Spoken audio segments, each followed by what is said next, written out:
Well, welcome back to the shed, and here is the completed Grundig C6000 radio recorder. Built like a tank, with their own design of tape drive. But I tell you what, the sound on it is fantastic.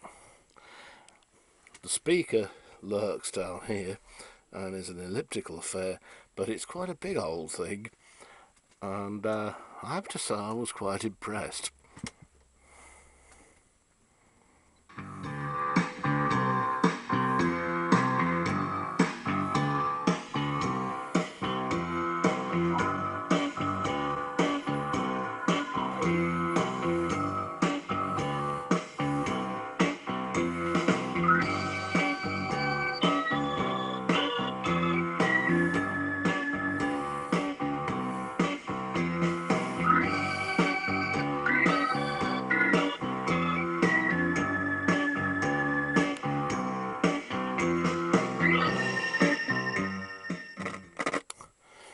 Very nice mellow sound indeed.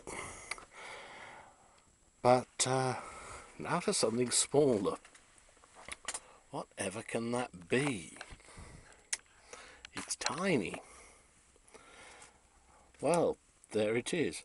Matsui Executive Plus.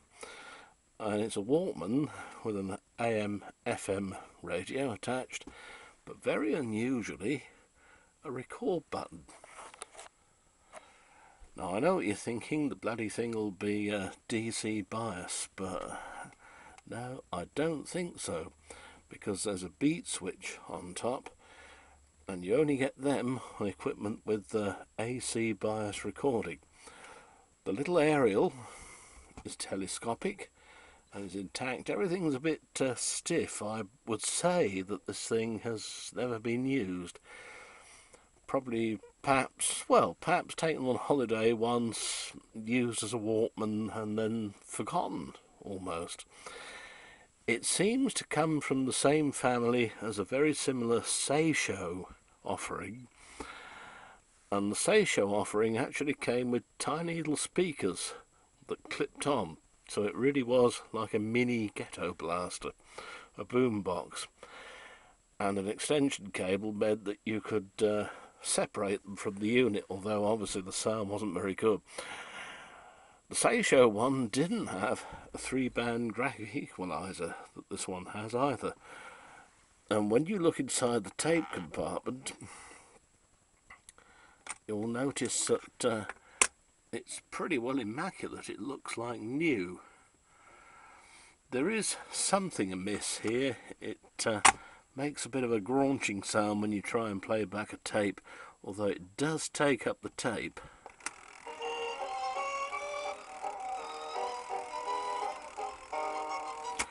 And I suspect that what that is probably some old grease, meaning that part of the drive mechanism can't move as freely as it should. It sounds a bit like crashing gears in an old car, doesn't it? It runs on 3 HP7 batteries, now called AAs of course, and unlike the Seisho offering, the speakers are actually on the back. Now of course you're never going to get a very good sound out of those because they're tiny little mylar affairs, more or less like the sort of thing that you get in a toy nowadays. It's a Matsui PH6172 RSP AM/FM stereo cassette recorder, 2 built-in speakers and 3-band equalizer, and it's made in Korea. Well, that would be South Korea, of course.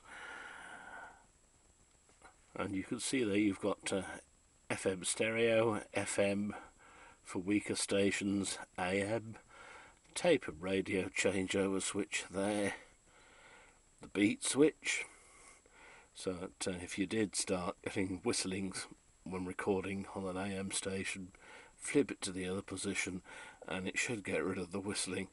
And there's a low and normal tape speed. Now whether that means that it can run at half the speed a cassette usually does. Cassettes usually run at 1 7/8 IPS or 4.75 centimeters a second. I don't know, but little operation light there, LED thing. There's a little LED here that comes on to indicate stereo, and it even has a built-in microphone.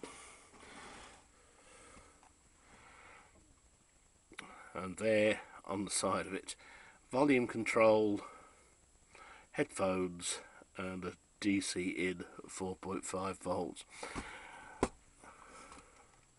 I can't, I'm afraid, see any microphone input, so what you've got is what you've got.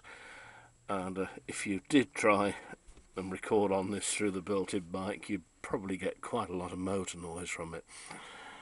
Well, especially as it is just at the moment. This came to me as not working at all, but as with so many things, I think a set of Duff batteries had been left in it.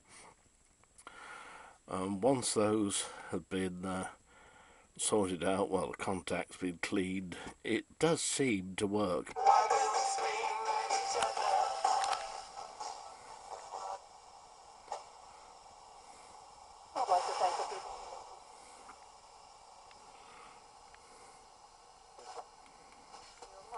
To the mark.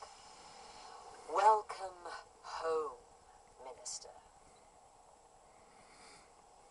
England. We prefer Britain as a term. Where you're appealing to the right of centre, you can stick the word great in front of it. Oh dear, oh dear, oh dear. Dumb, a bit more like it nowadays, alas. The tape deck is pretty good, really, for what it is. You've got a pause, stop, eject, fast forward, rewind, play and record. So not a bad little machine, and certainly quite a rare survivor. It's the biggest wonder in some ways that it's not a micro cassette recorder, because some were built that did all this. And I can remember in my time on the railway years ago, quite a lot of the better off commuters would sit there in first class listening to their micro cassettes or the radio, and quite often they were even stereo sound. Amazing now when you think of it, in view of how small some music devices are now and what they'll do. But I'm speaking of the early 80s, so forget all about MP3 players. What's that? Do what? Nah, rubbish. It'll never catch on. Well, that's what they said about the automobile, wasn't it? But thankfully, this rare refugee is still with us, and it even came with this slightly tatty case, and that's probably why it still looks almost like new.